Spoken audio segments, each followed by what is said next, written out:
অসমীয়াত এষাৰ বৰ ধুনীয়া পুৰণি ফকৰা যোজনা আছে। দুই মহৰ ৰণত বিৰিণাৰ মৰণ। আপোনালোকে যদি বৰ্তমান পৃথিৱীৰ পৰিস্থিতিলৈ লক্ষ্য কৰে তেন্তে দেখিব যে ভাৰতবৰ্ষৰ অৱস্থাটো তেনেকুৱাই হৈ পৰিছে। ইৰাণ আৰু ইজৰাইলৰ দৰে বৃহৎ শক্তিৰ মাজত যি ভয়ংকৰ যুঁজ লাগিছে তাত এতিয়া বিৰিণাৰ দৰে পিষ্ট হ'বলৈ গৈ আছে আমাৰ ভাৰতবৰ্ষ আৰু বিশেষকৈ আমাৰ অসমৰ অৰ্থনীতি। আমাৰ পৰা হাজাৰ হাজাৰ কিলোমিটাৰ দূৰত ফুটা প্ৰতিটো বোমাই আমাৰ অসমৰ চাহ বাগিচা, আমাৰ অসমৰ কৃষকৰ খেতিৰ সাৰ আৰু আনকি আপোনাৰ পাকঘৰৰ সামগ্ৰী দামৰ ওপৰত বাৰুকৈ প্ৰভাৱ পেলাবলৈ গৈ আছে।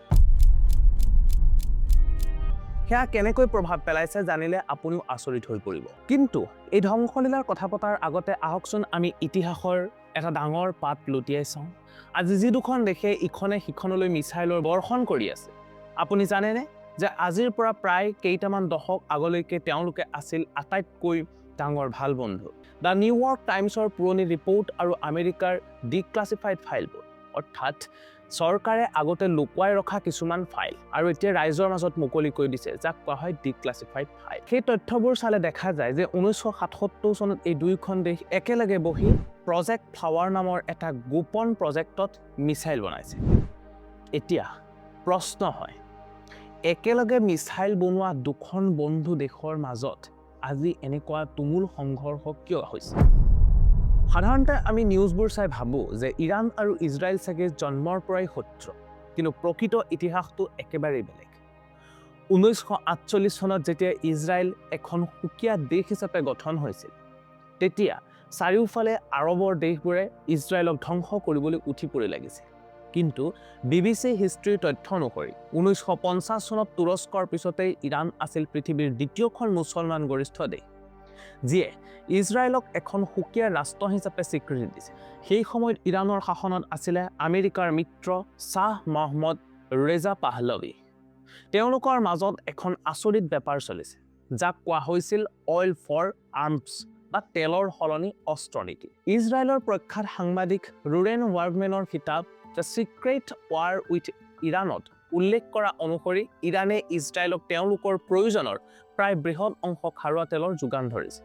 তাৰ সলনি ইজৰাইলে ইৰাণক দিছিল অত্যাধুনিক অস্ত্ৰ, সামৰিক ট্ৰেইনিং আৰু উন্নত কৃষি প্ৰযুক্তি।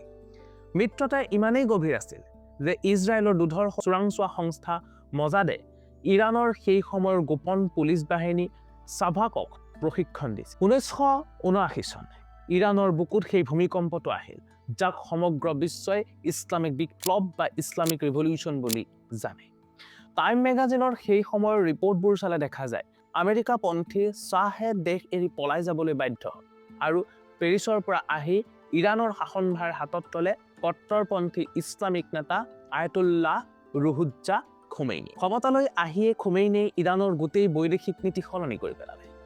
ৰাতিটোৰ ভিতৰতে ইজৰাইলৰ আটাইতকৈ ডাঙৰ মিত্ৰ দেশখনেই আটাইতকৈ তেওঁলোকৰ ডাঙৰ শত্ৰু হৈ পৰিল। আটাইতকৈ ডাঙৰ প্ৰতীকী আঘাতটো আছিল তেহৰাণত থকা ইজৰাইলৰ এম্বেচি বা ৰাষ্ট্ৰদূতৰ কাৰ্যালয়টো দখল কৰি ফিলিস্তিনৰ নেতা ইয়াছিৰ আৰাফাতৰ হাতত তুলি দিয়াটো। এইখিনিতে আমি এটা কথা খুব ভালদৰে জনাটো দৰকাৰ যে এই শত্ৰুতা কোনো মাটি, পানী বা সীমাৰ বিবাদ নহয়। ইৰাণ আৰু ইজৰাইলৰ মাজত কোনো উমৈহতীয়া সীমাই নাই। এই যুঁজখন সম্পূৰ্ণৰূপে ধৰ্মীয় আৰু আদৰ্শগত, মানে এওঁলোকে আনজনৰ অস্তিত্বটোকেই মানি ল'ব নিবিচাৰে। ইৰাণে আনুষ্ঠানিকভাৱে আমেৰিকাক গ্ৰেট ছয়তান আৰু ইজৰাইলক লিটিল ছৈতান বুলি ঘোষণা কৰিলে। কিন্তু সমস্যাটো আছিল দুয়োখন দেশৰ মাজত ব্যৱধান আছিল প্ৰায় 1000 কিলোমিটাৰ। মাজত আছে ইৰাক আৰু জৰ্ডানৰ দৰে দেশ, গতিকে ডাইৰেক্ট আক্ৰমণ কৰাটো সম্ভৱ নাছিল। তাৰ সলনি তেওঁলোকে আৰম্ভ কৰিলে বিশ্ব ইতিহাসৰ আটাইতকৈ ভয়ংকৰ আৰু ৰহস্যময় এখন যুদ্ধ, যাক কোৱা হয় দ্য শ্বেডো ৱাৰ। 90 দশকৰ পৰা আৰম্ভ হ'ল এই শ্বেডো ৱাৰ। এতিয়া এই শ্বেডো ৱাৰ মানে কি? মানে মুখামুখি যুঁজ নহয়, কিন্তু পিছফালৰ পৰা মনে মনে ইখনে সিখনৰ ওপৰত আক্ৰমণ চলে। ইয়াৰ প্ৰসংগত আমি যদি কওঁ শীতল যুদ্ধ বা কোল্ড ৱাৰো তাৰেই এটা উদাহৰণ ল'ব পাৰোঁ। তাত যুদ্ধ হোৱা নাছিল, কিন্তু অস্ত্ৰ বনোৱাৰ এটা প্ৰতিযোগিতা চলিছিল। 1992 আৰু 1994 চনত আৰ্জেণ্টিনাৰ বুয়েনছ আইৰেজত ইজৰাইলী এম্বেচি আৰু ইহুদী কেন্দ্ৰত ভয়ংকৰ বোমা বিস্ফোৰণ হ'ল, য'ত প্ৰায় 100জন মানুহৰ মৃত্যু হ'ল। আৰ্জেণ্টিনাৰ ন্যায়ালয়ৰ ৰিপৰ্ট অনুসৰি ইয়াৰ আঁৰত আছিল ইৰাণ সমৰ্থিত কিছুমান গোট। ইয়াৰ পিছত যুঁজখন গ'ল টেকন'লজিৰ জগতলৈ, অৰ্থাৎ আধুনিকতাৰ প্ৰভাৱ পৰি। ইৰাণে মনে মনে পাৰমাণৱিক অস্ত্ৰ আৰু নিউক্লিয়াৰ শক্তিৰ ওপৰত প্ৰস্তুতি চলালে আৰু 2010 চনত পোহৰলৈ আহিল পৃথিৱীৰ প্ৰথমটো চাইবাৰ ৱেপন, যাক কোৱা হয় ষ্টাক্সনেট ভাইৰাছ। এইটো এনেকুৱা এটা কম্পিউটাৰ ভাইৰাছ আছিল যিয়ে কেৱল কম্পিউটাৰেই নহয় বৰঞ্চ ফিজিকেলি মেচিনবোৰো নষ্ট কৰি দিছিল। ৱাশ্বিংটন পোষ্টৰ ইনভেষ্টিগেশ্যন অনুসৰি ইজৰাইল আৰু আমেৰিকাই যুটীয়াভাৱে এই ভাইৰাছ বনাই ইৰাণৰ নাটানছ নিউক্লিয়াৰ প্ৰকল্পত সোমোৱাই দিছিল। ইয়াৰ ফলত ইৰাণৰ পাৰমাণৱিক অস্ত্ৰ বনোৱা প্ৰায় 1000 চেণ্ট্ৰিফিউজ মেচিন ৰাতিটোৰ ভিতৰতে ধ্বংস হৈ গৈছে। কিন্তু ইজৰাইলৰ চোৰাংচোৱা সংস্থা মজাদ ইয়াতেই ৰৈ নাথাকে। আটাইতকৈ ভয়ংকৰ ঘটনা ঘটিল 2020 চনৰ নৱেম্বৰত। দ্য নিউ ইয়ৰ্ক টাইমছৰ এক চাঞ্চল্যকৰ প্ৰতিবেদন অনুসৰি ইৰাণৰ শীৰ্ষ পাৰমাণৱিক বিজ্ঞানী মহছেন ফাখৰিজাদেহক তেহৰানৰ ওচৰত ৰাস্তাতে হত্যা কৰা হয়। কিন্তু আটাইতকৈ আচৰিত কথাটো হ'ল সেই ঠাইত কোনো ইজৰাইলী এজেণ্ট নাছিল। এই হত্যা কৰা হৈছিল ৰিম'ট কণ্ট্ৰল অট'মেটেড ৱেপন ছিষ্টেমৰ দ্বাৰা, অৰ্থাৎ আঁতৰত থাকি ৰিম'ট কণ্ট্ৰলৰ দ্বাৰা তেওঁক হত্যা কৰা হৈছিল। মজাদৰ এই হাইটেক গুপ্ত হত্যা আৰু চাইবাৰ আক্ৰমণত ইৰাণ ভিতৰি কঁপি উঠিছিল। ইৰাণে বুজি পাইছিল যে প্ৰযুক্তিৰ ক্ষেত্ৰত তেওঁলোকে ইজৰাইলক হৰুৱাব নোৱাৰে। গতিকে ইজৰাইলক ধ্বংস কৰিবলৈ ইৰাণে এটা নতুন ভয়ংকৰ মাষ্টাৰ প্লেন তৈয়াৰ কৰিলে। ইৰাণৰ এই মাষ্টাৰ প্লেনটোৰ নামেই হৈছে এক্সিছ অৱ ৰেজিষ্টেন্স বা প্ৰতিশোধৰ অৱয়ব। সাধাৰণ ভাষাত ক'বলৈ গ'লে ইৰাণে ডাইৰেক্ট যুদ্ধ নকৰি নিজৰ প্ৰক্সি বা ভাড়াতীয়া সশস্ত্ৰ গোট থিয় কৰালে। মানে নিজৰ সন্মুখৰ পৰা যুঁজ নকৰি আন গোটক পইচা দি আৰু অস্ত্ৰ দি ইজৰাইললৈ যুঁজিবলৈ পঠোৱা হৈছে। ইৰাণে ইজৰাইলৰ চাৰিওফালে এটা জুইৰ আঙঠি বা ৰিং অফ ফায়াৰ বনাই পেলালে। উত্তৰ ফালে লেবাননৰ হিজবুল্লাহ, দক্ষিণ ফালে গাজাৰ হামাজ আৰু তলৰ ফালে য়েমেনৰ হুথি বিদ্ৰোহী। ইৰাণে এই গোটবোৰক বছৰি কোটি কোটি টকা আৰু সস্তীয়া শ্বাহেদ ড্ৰোন যোগান ধৰিবলৈ ধৰিলে। ইয়াত এখন ডাঙৰ অৰ্থনৈতিক যুদ্ধ লুকাই আছে।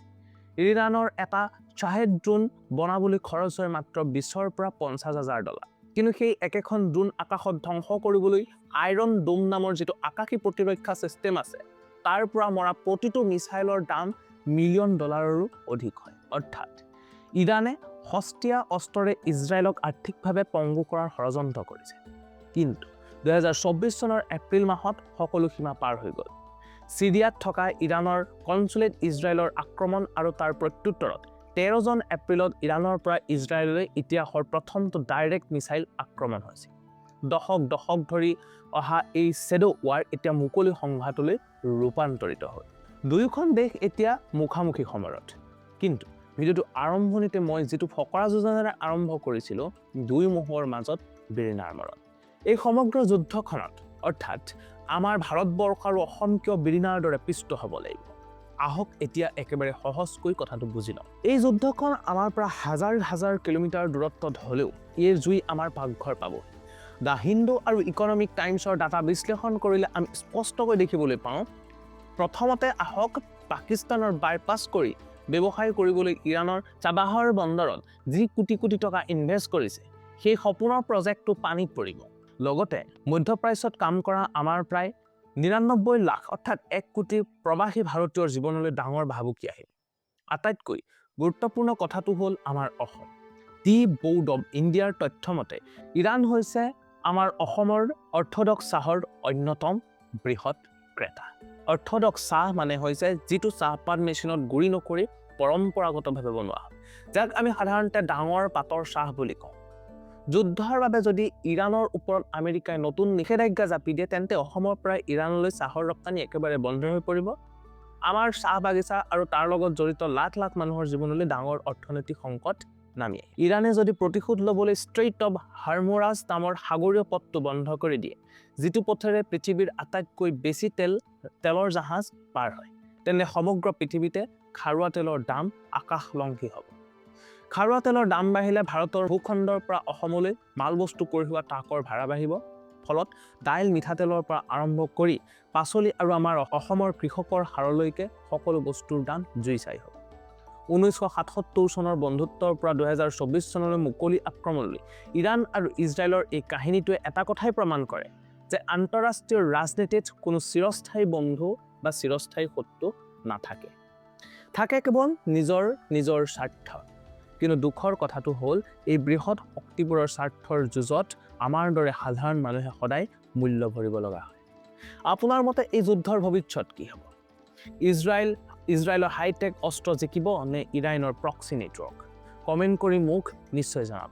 আশা কৰোঁ আজিৰ এই ডকুমেণ্টেৰীটোত আপোনালোকে এটা নতুন আৰু সহজ দৃষ্টিভংগী পালে যে এই যুদ্ধখন আচলতে কিয় হৈছে।